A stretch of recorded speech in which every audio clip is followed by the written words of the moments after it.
The month of July began with its fair share of rude awakenings. Kenyan households will be required to pay at least 350 shillings more for cooking gas, following the introduction of the 16% value-added tax on the commodity. It seems being poor in this country is criminal. So the government should allow some of us to come with firewood in Nairobi, because it's becoming even expensive to cook in Nairobi than to drive. Yeah, that's what I will request the government to do. But that was not all. The taxman was also raiding telecommunication companies, raising the excise duty on airtime and internet data services from 15% to 20%. Most of us resorted to online writing because actually jobs are not there. If I cannot pay for my data, I cannot cook, I cannot do anything. I've loans to pay. Actually, this depressing. And as days of financial hardship loomed ahead, came another kick in the teeth.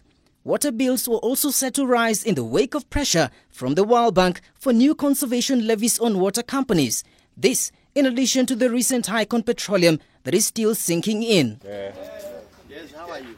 Meanwhile, the Senate Energy Committee says it has begun consultations with the Ministry of Finance, Energy and Petroleum to review the high taxes imposed on liquefied petroleum gas and fuel costs in the country. The kind of taxes that have been leveled, like on the MECO, cooking gas, at that basic level is a bit too much for ordinary people. We intend to engage the Ministry of Finance, the Ministry of Energy, and see what can be done. On June 10th, Treasury CS Kuriatani presented the 2021-2022 budget, highlighting a significant fiscal deficit in the 3.6 trillion shillings budget.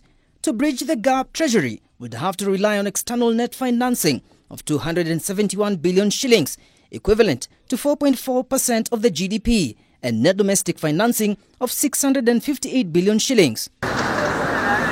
15 months into the COVID-19 pandemic that has decimated world economies, the government was caught up in a difficult situation. It's tough for households, it's also tough for government, but there are ways out. And I see the way out really for the government as looking at the expenditure side. Take that hard pill, review the budget and cut the fat, and leave the struggling Wanjikos alone, because we are also struggling to get back up. The battle for economic revival is now raging on two fronts, quelling pandemic aftershocks and honoring debt obligations. Infrastructure development was fast and furious. Now, borrowing for infrastructure is wonderful. It's great because it enables us to get the wherewithal to raise revenues and to strengthen and bolster our economy. But when you do it so fast and furious, so to speak, it becomes hard for us to be able to repay those infrastructure, especially if it's long-term infrastructure.